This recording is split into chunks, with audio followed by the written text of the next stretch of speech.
चलिए स्टार्ट करते हैं हम लोग और शेड्यूलिंग से रिलेटेड क्वेश्चन देख लेते हैं। पहला लिखा गया है कि what is the main goal of CPU scheduling. इसमें चार ऑप्शन है कि minimise CPU usage, maximise input output और मैक्सिमाइज सीपीयू यूटिलाइजेशन, और एक लिखा गया है मिनिमाइज मेमोरी यूजेज। ठीक है ना।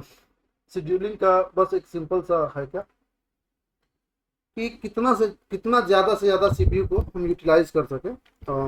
ये सीपीयू का मैक्सिमाइज सीपीयू यूटिलाइजेशन है। ठीक है, तो इसका आंसर क्या होगा? सी। नेक्स्ट क्या लिखा गया कि which of the following is a non preemptive scheduling algorithm. पहले तो जब हम लोग एल्गोरिथम पढ़ रहे थे तो दो चीज दिखे, एक प्रिमिटिव और एक नॉन प्रिमिटिव। जब भी बात करें प्रिमिटिव की तो प्रोसेस रनिंग स्टेट में और वो टर्मिनेट हो सकता है, उसको स्वैप किया जा सकता है, ये हम लोग पढ़े थे। और नॉन प्रिमिटिव की क्या बात चल रही थी कि नॉन प्रिमिटिव अगर वो प्रोसेस एग्जीक्यूशन में है तो टर्मिनेट नहीं होगा, बिल्कुल भी टर्मिनेट नहीं होगा। ठीक है, तो यहाँ पे यही क्वेश्चन पूछ रहा है कि which of the following is a non preemptive scheduling algorithm. ठीक है, तो एफसीएफएस जो है फर्स्ट कम फर्स्ट सर्व, ये नॉन प्रिमिटिव शेड्यूलिंग एल्गोरिथम। बाकी राउंड रॉबिन एसजेएफ या प्रायोरिटी शेड्यूलिंग, ये सब के सब जो है प्रिमिटिव शेड्यूलिंग एल्गोरिथम। और FCFS first come first serve, उसका यही कॉन्सेप्ट है कि अगर कोई प्रोसेस पहले आया है तो पहले वो एग्जीक्यूट हो जाएगा तभी कोई दूसरा प्रोसेस आएगा, अदरवाइज कोई दूसरा प्रोसेस नहीं आ सकता। तो यहाँ पे इसका answer FCFS first come first serve. ठीक है, कई बार फुल फॉर्म भी पूछ देता है कि एफसीएफएस का पूरा नाम क्या है। ठीक है, तो फर्स्ट कम फर्स्ट सर्व इसका पूरा नाम है। नेक्स्ट लिखा है which algorithm gives minimum average waiting time for a set of process। इसका एसजेएफ है, शॉर्टेस्ट जॉब फर्स्ट जो है। इसमें क्या होता है? शॉर्टेस्ट जॉब फर्स्ट इसका आंसर है।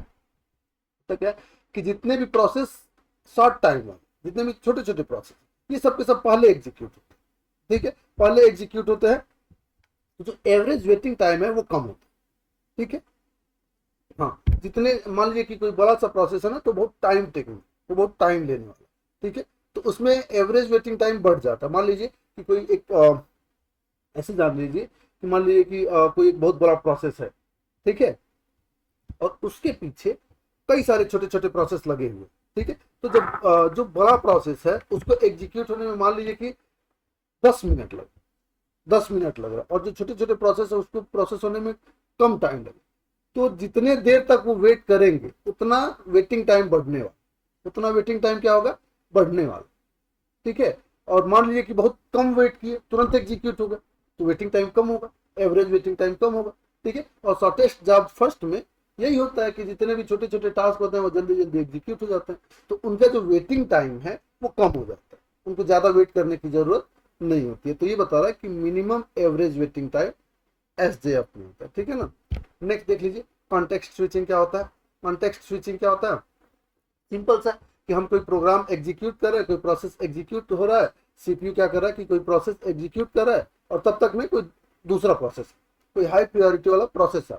ठीक है, अब करता क्या है कि जो प्रोसेस एग्जीक्यूशन में है उसको उसी स्टेट पे सेव कर लेता है। ठीक है, और तुरंत नेक्स्ट प्रोसेस को क्या करता है? स्वैप करके नेक्स्ट प्रोसेस को, जो हाई प्रायोरिटी वाला प्रोसेस है, उसको एग्जीक्यूट करने लगता है। तो यहाँ पे क्या होता है? Saving and loading process states. करता क्या है कि जो प्रोसेस की स्टेट्स है, मतलब कि कितना एग्जीक्यूट हो गया, क्या उसकी आईडी है, कितना मेमोरी कंज्यूम किया, ये सारा का सारा कुछ क्या कर लिया? वो सेव कर लिया। ठीक है, और नेक्स्ट प्रोसेस तुरंत क्या करता है? एग्जीक्यूशन के लिए ला देता है। जो रनिंग प्रोसेस है उसको स्वैप कर देता है, जो हाई प्रायोरिटी वाला प्रोसेस है। तो दैट इज कॉन्टेक्स्ट स्विचिंग, कि कॉन्टेक्स्ट को क्या कर देता है? स्विच कर देता है। ठीक है ना। यहाँ पे है क्या कि saving and loading process states, मतलब जो रनिंग प्रोसेस है उसके स्टेट्स को क्या कर लेता है? सेव कर लेता है। ठीक है, नेक्स्ट देख लीजिए, ये देखिए लिखा है कि which of the following is true about primitive scheduling. Primitive scheduling, non preemptive scheduling, ये तो हम लोगों को पता ही है कि प्रिमिटिव शेड्यूलिंग क्या होता है। ये पेपर में निश्चित रूप से आएगा, हर बारी पेपर में आता है। प्रिमिटिव शेड्यूलिंग क्या है? सिंपल सा कि जिसको टर्मिनेट किया जा सकता है, जो रनिंग प्रोसेस है जिसको टर्मिनेट किया जा सकता है, दैट इज प्रिमिटिव शेड्यूलिंग। और नॉन प्रिमिटिव क्या है कि that can not be terminated, उसको आप स्विच नहीं कर सकते। जैसे कि एफसीएफएस, जो वो आया है अगर वो 10 मिनट का टाइम ले रहा है तो उसको 10 मिनट का टाइम चाहिए ही चाहिए, ठीक है।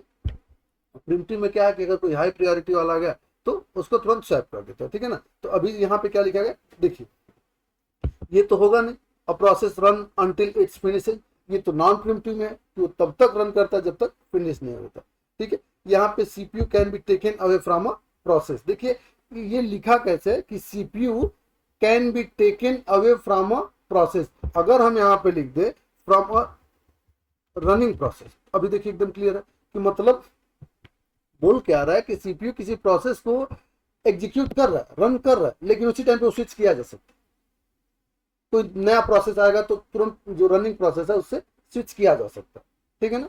तो यही इसका यहाँ पे लिखा गया है कि CPU can be taken away from a running process, ठीक है।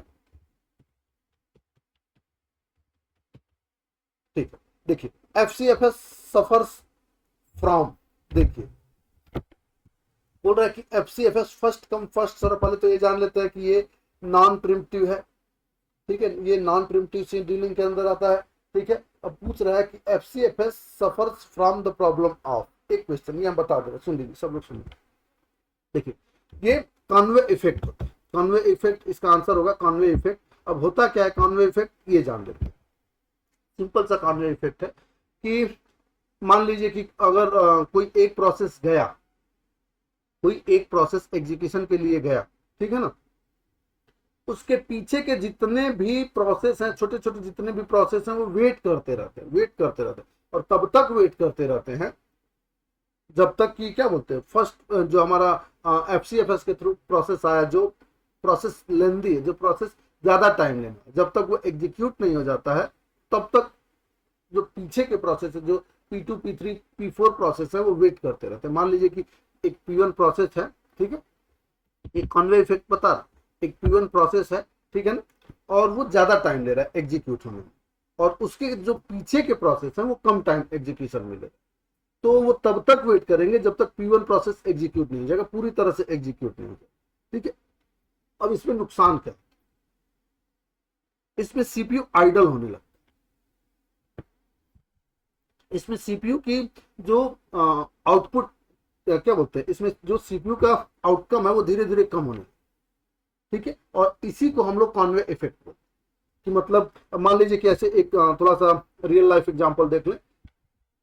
मान लीजिए कि सपोज रास्ते में एक बड़ा सा ट्रक है और उसके पीछे सारे के सारे स्पीड वाले कार, ठीक है, तो तब तक स्पीड वाले कार पीछे रुके रहते हैं जब तक कि बड़ा वाला ट्रक चला नहीं जाता, ठीक है, और वो तब तक वेट करते हैं, ठीक है। अगर ट्रक साइड में रहता तो जो कार है, जो स्पीड कार है, वो तुरंत निकल जाता, ठीक है, लेकिन वो तब तक वेट करते रहते हैं कि बड़ा वाला ट्रक चला जाए, बड़ा वाला ट्रक चला जाए, उसके बाद से वो जाते हैं, ठीक है। तो इससे उनकी क्षमता कम हो जाती, ठीक है।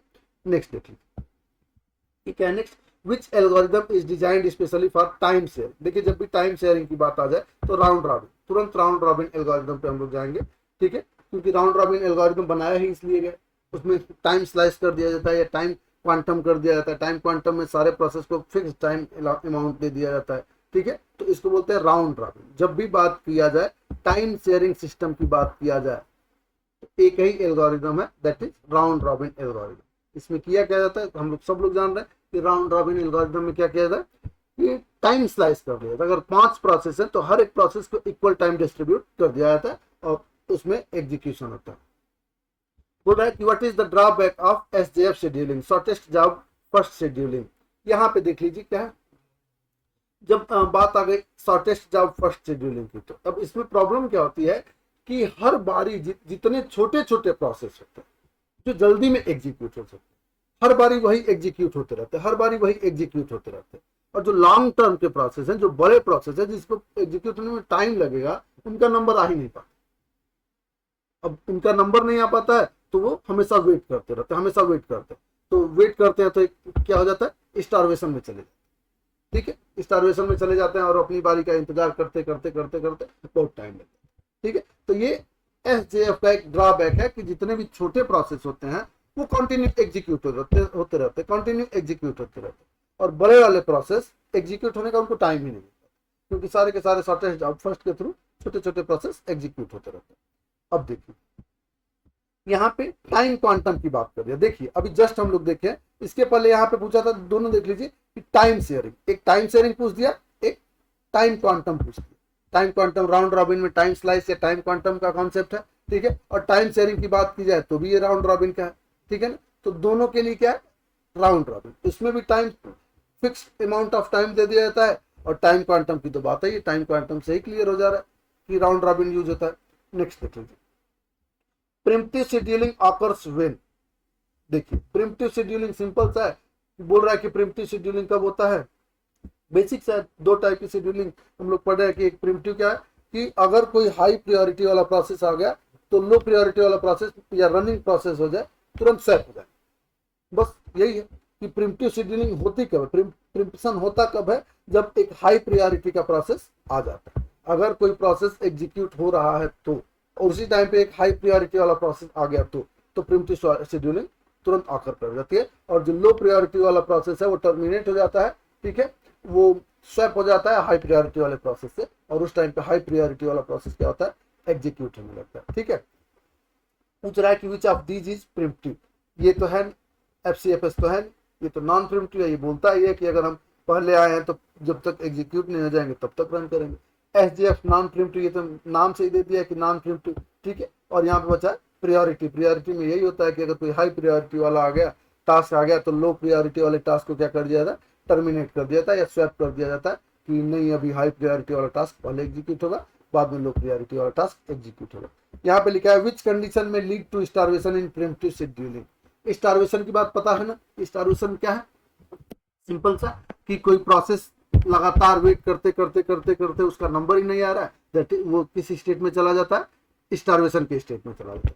अब यहाँ पे देखिए क्या है कि मान लीजिए कि कोई लो प्रायोरिटी वाला टास्क है, ठीक है, और वो एग्जीक्यूशन के लिए जा रहा है, लेकिन उसके पहले जितने टास्क आ रहे हैं या उसके बाद भी जितने टास्क आ रहे हैं वो सारे के सारे हाई प्रायोरिटी वाले टास्क, अब उसका नंबर आ ही नहीं पा रहा है। नंबर नहीं आता है तो कंटिन्यू वो वेट करते करते करते करते स्टारवेशन के प्रोसेस में स्टारवेशन में चला जाता है, ठीक है, और उसका कभी नंबर नहीं आता है। तो यहाँ पे क्या लिखा है कि देखिए frequently arrival of high priority process, यह क्या है कि कंटिन्यू जब हाई प्रायोरिटी के प्रोसेस आते रहते हैं तो उस टाइम पे जो लो प्रायोरिटी का प्रोसेस है वो एग्जीक्यूट नहीं हो पाता है, and that is called starvation situation. ये सिचुएशन क्या है, स्टारवेशन। यहाँ पे नेक्स्ट क्या लिखा है, in non preemptive scheduling a process. देखिए अब ध्यान से देखिए, लिखने का इसका पैटर्न देख लीजिए क्या लिखा है, इन नॉन प्रिम्पटिव शेड्यूलिंग, बोल रहा है कि नॉन प्रिम्पटिव शेड्यूलिंग में होता क्या, एक बार ही जान लीजिए। नॉन प्रिम्पटिव शेड्यूलिंग की जब भी हम बात करें तो आपको पता है कि नॉन प्रिम्पटिव शेड्यूलिंग करता क्या है, कि नॉन प्रिम्पटिव शेड्यूलिंग ये है कि अगर कोई प्रोसेस एग्जीक्यूट होने के लिए गया तो वो तब तक टर्मिनेट नहीं होगा, तब तक स्वैप नहीं होगा जब तक वो पूरी तरह से कंप्लीट नहीं हो जाता, ठीक है। अब देखिए तो यहाँ पे can be interrupted any time, ये तो है नहीं, नॉन प्रिम्पटिव में बिल्कुल भी नहीं होता है, ठीक है। मस्ट रिलीज, क्या लिखा है, सीपीयू वॉलंटरली। अब बोल रहा है कि वो तभी जाता है जब उसको, ऐसे इसमें तो ये लिखा गया कि वो तब मतलब रिलीज करता है सीपीयू को जब उसकी खुद की इच्छा होती है। यहाँ पे इच्छा जैसा कोई कॉन्सेप्ट नहीं है, यहाँ पे बस ये है कि वो तब सीपीयू को रिलीज करता है जब वो पूरी तरह से एग्जीक्यूट हो जाता है, जब उसका एग्जीक्यूशन फिनिश हो जाता है, ठीक है ना। नेक्स्ट क्या लिखा है, देखिए which algorithm can be both preemptive and non preemptive. देखिए ये प्रायोरिटी शेड्यूलिंग है ना, ये depends on system need, system की नीड कैसी है उसके बेस पे ये प्रिम्पटिव भी हो सकता है और नॉन प्रिम्पटिव भी हो सकता है, ठीक है ना। बाकी एफसीएफएस तो नॉन प्रिम्पटिव है ही, राउंड रॉबिन प्रिम्पटिव है, प्रायोरिटी शेड्यूलिंग ये भी प्रिम्पटिव है, ठीक है। देखिए तो ये क्या बता रहा है कि प्रिम्पटिव शेड्यूलिंग जो है ये क्या बोलते हैं, प्रायोरिटी शेड्यूलिंग ये प्रिम्पटिव भी हो सकता है और नॉन प्रिम्पटिव भी हो सकता है, ठीक है ना। ये क्या बोलते हैं, सिस्टम की नीड के बेस पे ये बदलता रहता है कि ये प्रिम्पटिव भी हो सकता है और नॉन प्रिम्पटिव भी हो सकता है, ठीक है ना। नेक्स्ट एक देख लीजिए क्या लिखा है, प्रिम्पटिव शेड्यूलिंग इज यूज्ड फॉर। देखिए ये बढ़िया क्वेश्चन लिखा है कि प्रिम्पटिव शेड्यूलिंग इज यूज्ड फॉर, ये हमेशा रियल टाइम सिस्टम के लिए होता है। देखिए ये सबसे बेस्ट है रियल टाइम सिस्टम के लिए, अगर कोई शेड्यूलिंग सबसे बेस्ट है दैट इज प्रिम्पटिव शेड्यूलिंग। क्यों, मान लीजिए कि मेडिकल में अगर सपोज कि मेडिकल में है कोई मेडिकल में कुछ डिवाइस लगे हुए, तो उसमें तुरंत कॉन्टेक्स्ट को स्विच करना होता है और रियल टाइम डेटा पे सारा कुछ काम करना। तो मतलब एक प्रोसेस चल रहा है, तुरंत दूसरा प्रोसेस की नीड होगी तो दूसरे प्रोसेस को एग्जीक्यूट करना। ठीक है, तो उस टाइम पे अगर ये सिचुएशन रहा कि नहीं पहले हम आए हैं तो पहले हम ही एग्जीक्यूट होंगे, तो दैट इज नॉट फाइन, वहां पे ये गड़बड़ हो जाए। ठीक है ना, तो इसके लिए प्रिमिटिव शेड्यूलिंग क्या बोलते हैं, सबसे बेस्ट है रियल टाइम सिस्टम के लिए। क्यों? क्योंकि तुरंत प्रोसेस स्विच होते रहते, प्रोसेस स्विच होते रहते, जैसी नीड रहती है उसके बेस पे क्या होते हैं, स्विच होते रहते हैं। ठीक है ना, तो प्रिमिटिव शेड्यूलिंग के लिए सबसे अच्छा क्या है, ये real time system. Round robin is ideal for, ये तो पता ही, टाइम शेयरिंग, ये तो इसमें बताने का कुछ है नहीं। ठीक है, in non preemptive scheduling CPU is allocated to the process, ये तो पता ही है। ठीक है, देखिए नॉन प्रिमिटिव में ये होता है कि first come first serve, simple सा। एफसीएफएस शेड्यूलिंग भी यही है कि मतलब पहले जो आया है सीपीयू उसी को पहले मिलेगा, इसमें हाई प्रायोरिटी वाला कोई कॉन्सेप्ट नहीं होगा। जब भी नॉन प्रिमिटिव शेड्यूलिंग की बात हुई तो जो पहले आया है, जो प्रोसेस पहले आया है, सीपीयू का एग्जीक्यूशन पहले उसी को ही मिलेगा। ठीक है ना, अब देखिए short term selector, short term scheduler select. चलिए शेड्यूलर पे अगर हम लोग आ जाए, हम लोग पढ़े थे एक शॉर्ट टर्म शेड्यूलर, एक लॉन्ग टर्म शेड्यूलर और एक क्या आता है मिड टर्म शेड्यूलर। तो शॉर्ट टर्म शेड्यूलर क्या, देखिए शॉर्ट टर्म शेड्यूलर क्या था कि कोई प्रोसेस जो है रेडी स्टेट में है और उसको रनिंग स्टेट में, रेडी स्टेट से किसी प्रोसेस को रनिंग स्टेट में लेके जो जाता है, that is short term scheduler. क्या है, फिर से एक बार सुनते हैं कि रेडी स्टेट से किसी प्रोसेस को रनिंग स्टेट में जो शेड्यूलर लेके जाता है, that is short term scheduler. और कोई प्रोसेस न्यू स्टेट से रेडी स्टेट में, मतलब हार्ड डिस्क से या डिस्क से रैम में रेडी स्टेट में, न्यू स्टेट से रेडी स्टेट में आ रहा है, तो वो लॉन्ग टर्म शेड्यूलर। ऐसे भी जान लीजिए कि वो लंबी दूरी तय करके आ रहा है क्योंकि हार्ड डिस्क से रैम में। ठीक है, तो वो लॉन्ग टर्म शेड्यूलर है। और मिड टर्म शेड्यूलर क्या है, अगर याद हो तो वेटिंग टाइम से रेडी, वेटिंग से रेडी, रेडी से वेटिंग या रनिंग से वेटिंग, इस टाइप के मिड टर्म शेड्यूलर। ये हमेशा बदलता रहता है, स्विच करता रहता है, स्विच करता रहता है। ठीक है, अब मेन टॉपिक पे आते हैं अपने। देखिए क्या लिखा है, शॉर्ट टर्म शेड्यूलर सेलेक्ट्स। देखिए रेडी टू रन प्रोसेस, मतलब कि रेडी स्टेट में इसको रनिंग स्टेट में लेके जाना है। ठीक है ना, लिखा है रेडी टू रन प्रोसेसेस। ठीक है, इसमें क्या बता रहा है कि short term scheduler selects ready to run process, मतलब रेडी स्टेट में है और उसको रनिंग स्टेट में इसको लेके जाना। ठीक है ना, लॉन्ग टर्म शेड्यूलर अभी हम लोग देखे क्या लिखा है, process from disk to memory. Disk मतलब हार्ड डिस्क, जब भी बात करें डिस्क की तो डिस्क मतलब हार्ड डिस्क, और जब मेमोरी की बात करें दैट इज रैम। किसकी बात करें, रैम की बात करें। तो लॉन्ग टर्म शेड्यूलर क्या करता है, हार्ड डिस्क से किसी प्रोसेस को उठाता है और वो कहां पे लेके आता है, रैम में, मतलब कि न्यू स्टेट से रेडी स्टेट में किसी प्रोसेस को लेके आता है। ठीक है, अब देख लीजिए नेक्स्ट क्या है, मिड टर्म शेड्यूलर। ये अभी हम लोग जस्ट देखे, स्वैपिंग करते हैं। क्या करता है मिड टर्म शेड्यूलर, स्वैप करता है। ठीक है ना, अब स्वैप क्या करता है कि मतलब कोई प्रोसेस वेटिंग स्टेट में उसको रेडी स्टेट में लेके जाता है, या रेडी स्टेट में तो वेटिंग स्टेट में लेके आने का जो है ये कौन करता है, मिड टर्म शेड्यूलर। लिखा है कि swapping process in and out of memory, मतलब कि मेमोरी में भी लेके जाता है और मेमोरी से बाहर भी लेके आता है। ठीक है ना, मतलब कि रैम से मेमोरी, जब भी बात करें तो रैम मतलब रैम से वेटिंग स्टेट में भी लेके जाता है और वेटिंग स्टेट से किसमें लेके जाता है, रैम में भी लेके जाता है, क्या होता है रेडी स्टेट में भी लेके जाता है। ठीक है ना, अब देखिए which scheduler has the most frequent execution. तो ये किसके लिए, शॉर्ट टर्म शेड्यूलर जो शॉर्ट टर्म शेड्यूलर है उसका मोस्ट फ्रीक्वेंट एग्जीक्यूशन होता है, सबसे फ्रीक्वेंट एग्जीक्यूशन इसी का होता है, शॉर्ट टर्म शेड्यूलर का।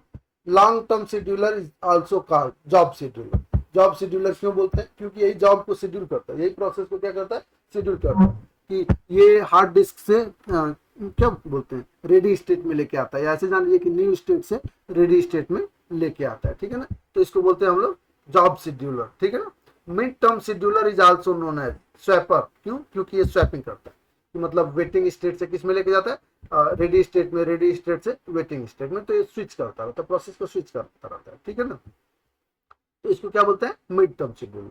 और जॉब शेड्यूलर किसको बोलते हैं, लॉन्ग टर्म शेड्यूलर को। ठीक है ना, which scheduler decides which process gets the CPU. ये तो जाहिर सी बात है कि शॉर्ट टर्म शेड्यूलर। क्यों? क्योंकि शॉर्ट टर्म शेड्यूलर ही जो है रेडी स्टेट से रनिंग स्टेट में लेके जाता है।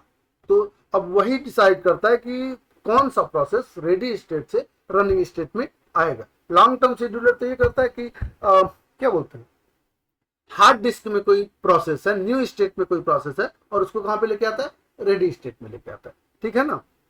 Long term scheduler hard disk से किस पे लेके आता है, रैम में लेके आता है। ऐसे जान लीजिए कि न्यू स्टेट से रेडी स्टेट में लेके आता है। और जो शॉर्ट टर्म शेड्यूलर है ये क्या करता है कि रेडी स्टेट में तो कोई ऑलरेडी प्रोसेस है, उसको कहां पे लेके आता है, सीपीयू के पास एग्जीक्यूशन के लिए लेके आता है, दैट इज रनिंग स्टेट में लेके आता है।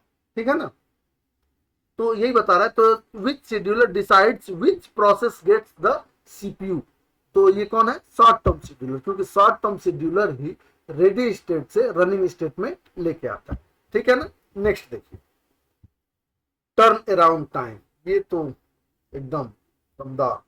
देखिए क्या लिखा है, turn around time. Turn around time अगर याद हो तो इसको दो तरीके से हम लोग बोलते हैं। एक तो वेटिंग टाइम बोलते हैं, बोलते हैं ऐसे कि waiting time plus burst time.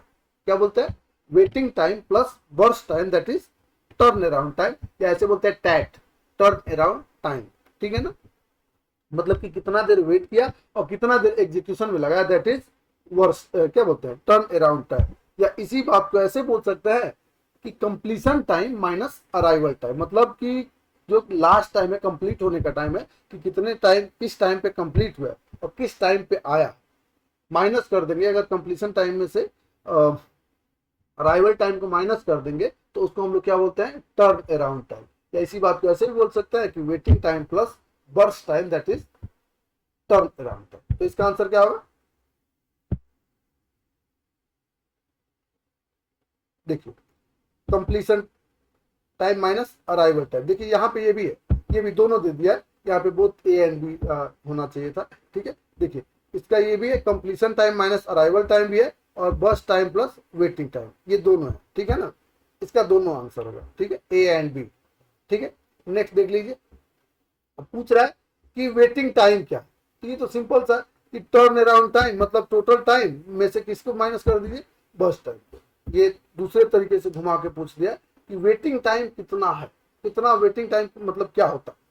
तो टर्न अराउंड टाइम मतलब टोटल टाइम, टोटल टाइम में से बर्स्ट टाइम को माइनस कर दीजिए। मतलब बर्स्ट टाइम मतलब कि कितने टाइम तक सीपीयू प्रोसेस किया उस, अब उसको माइनस कर देंगे तो हमारा वेटिंग टाइम निकल जाएगा। अराइवल टाइम, अराइवल टाइम इसमें से क्या है, अराइवल टाइम क्या है, देखिए देख लीजिए अराइवल टाइम क्या है कि the time when process इंटर्स ready queue. मतलब कि जब भी कोई प्रोसेस जो है रेडी क्यू में जैसे ही इंटर करती है उसको हम लोग क्या बोलते हैं, अराइवल टाइम। मतलब अभी जो है हमारा प्रोसेस अराइव हो गया। ठीक है ना, अभी हमारा प्रोसेस रेडी क्यू में आ गया है।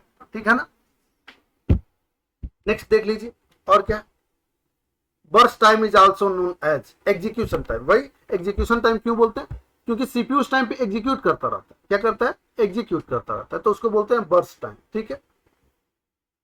कंप्लीशन टाइम, ये तो पता है कि जिस टाइम पे, जिस पर्टिकुलर टाइम पे हमारा प्रोसेस कंप्लीट होता है या एंड होता है या टर्मिनेट होता है, तो उसको हम लोग क्या बोलते हैं, कंप्लीशन टाइम। क्या बोलते हैं, कंप्लीशन टाइम। ठीक है। Time when process terminates. ठीक है। जिस टाइम पे हमारा प्रोसेस क्या होता है, टर्मिनेट होता है या कंप्लीट होता है, ठीक है ना, उसको हम लोग क्या बोलते हैं, कंप्लीशन टाइम। ठीक है। अब देख लीजिए लिखा है which metric shows time is spent in ready queue. बोल रहा है कि कौन शो करता है कि रेडी क्यू में कितने देर तक रुके। तो कौन शो करता है, वेटिंग टाइम। वेटिंग टाइम की मदद से हमें पता चलता है कि रेडी क्यू में रुके रहते हैं, वेट करते रहते हैं कि हमारा नंबर आएगा, अब हमारा नंबर आएगा, सीपीयू एग्जीक्यूट करेगा। तो ये वेटिंग टाइम में ही एक होता है। ठीक है। तो यही बात बता रहा है। देखिए एजिंग, एजिंग के बारे में बोल रहा है, अगर याद हो एजिंग के बारे में। ठीक है। एजिंग है क्या कि एजिंग मतलब कोई प्रोसेस है वो स्टार्वेशन में अगर चला गया है, तो अगर कोई प्रोसेस स्टार्वेशन में चला गया है तो सीपीयू सॉरी ऑपरेटिंग सिस्टम करता क्या है कि उस प्रोसेस की प्रायोरिटी को स्टेप बाय स्टेप हर एक एग्जीक्यूशन के बाद उस प्रोसेस की प्रायोरिटी को क्या करता है, इंक्रीज करता रहता है। क्या करता है, इंक्रीज करता रहता है। और एक टाइम आता है जब उस प्रोसेस की प्रायोरिटी एकदम हाई हो जाती है तो वो प्रोसेस तुरंत एग्जीक्यूट हो जाता है, दैट इज एजिंग। क्या है, एजिंग। और एजिंग यूज किसके लिए किया जाता है, टू प्रिवेंट स्टारवेशन। किसके लिए यूज किया जाता है, स्टारवेशन को प्रिवेंट करने के लिए। ठीक है, इसको एकदम अच्छे से पढ़ लीजिएगा। ठीक है, बाकी नेक्स्ट देखते हैं हम लोग। ठीक है।